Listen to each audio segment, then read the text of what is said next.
Hi friends, అందరికీ నమస్కారం. Welcome to sunburn studios.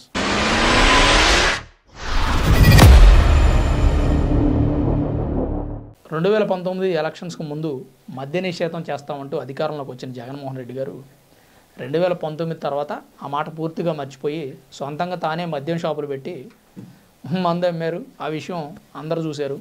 అయితే ఈ మందు ఏదైతే అమ్మారో దానికి సంబంధించి ఈ లెక్కర్ స్కామ్లో కొన్ని వేల కోట్ల రూపాయల స్కామ్ జరిగిందంటూ కొంతమందిని అరెస్ట్ చేశారు.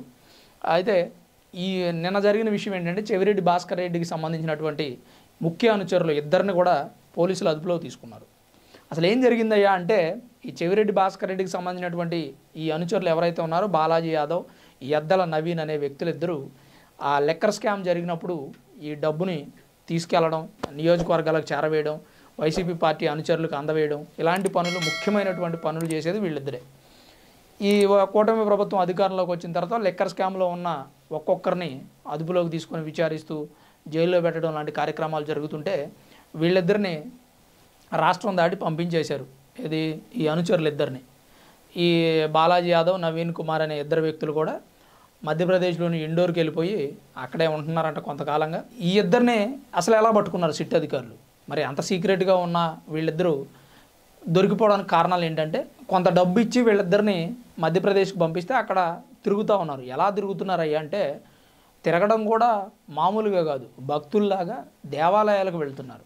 నేపాల్లో ఉన్న దేవాలయాలు, మధ్యప్రదేశ్లో ఉన్న దేవాలయాలు, ఇంకా దేశవ్యాప్తంగా ఉన్న దేవాలయాలు అన్నింటినీ కవర్ చేసి దర్శనాలు చేసుకుంటూ ఉన్నారంట.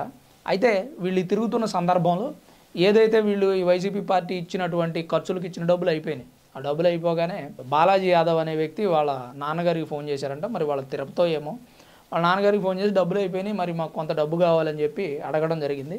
ఆల్రెడీ సిట్ అధికారులు వీళ్ళ మీద నిఘా పెట్టుంచారు కాబట్టి వీళ్ళు ఫోన్ చేయడంతో దొరికిపోయారు. వాళ్ళిద్దరిని ఆ మధ్యప్రదేశ్లోని ఇండోర్లో అదుపులోకి తీసుకొని అక్కడే కోర్టులో ప్రవేశపెట్టి అక్కడ నుంచి విజయవాడ తీసుకొస్తూ ఉన్నారు. విజయవాడ తీసుకొచ్చి ఇవాళ రేపు విజయవాడ కోర్టులో ప్రవేశపెట్టిన తర్వాత రిమాండ్కి తరలించే అవకాశాలు ఉన్నాయి అన్నట్టుగా కూడా వార్తలు వస్తున్నాయి. అయితే గతంలోనే ఒక 8 కోట్ల రూపాయలు సీజ్ చేశారు అదే చిల్లకల్లు టోల్ ప్లాజా దగ్గర.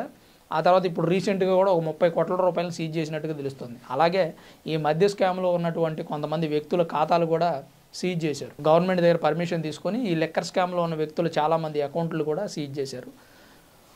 ఈ లెక్కర్ స్కామ్కు సంబంధించి ఇప్పటికా ఈ ఇద్దరితో పాటు 11 మంది అరెస్ట్ అయినట్టుగా తెలుస్తుంది. కొన్ని వేల కోట్ల రూపాయలు, అంటే సుమారు 3,600 కోట్ల రూపాయలు లెక్కర్ స్కామ్ జరిగినట్టుగా అంచనాలు ఉన్నాయి. మరి ఇప్పటికే చెవిరెడ్డి భాస్కర్ రెడ్డి కూడా విజయవాడ జిల్లా జైలు ముందు నాకు సంబంధం లేకుండా నన్ను అరెస్ట్ చేశారు, 2029లో మేము గెలిచిన తర్వాత మీ అంతు చూస్తామని చెప్పి పోలీసులకు వార్నింగ్ ఇస్తున్న నేపథ్యంలో మరి మళ్ళీ ఒక ఇద్దరిని తీసుకొచ్చి లోపల వేయడం మరి ఎలా అనిపిస్తుంది అనేది కామెంట్ రూపంలో తెలియజేయండి. అలాగే మా వీడియోని లైక్ చేయండి, మరి కొంతమందికి షేర్ చేయండి.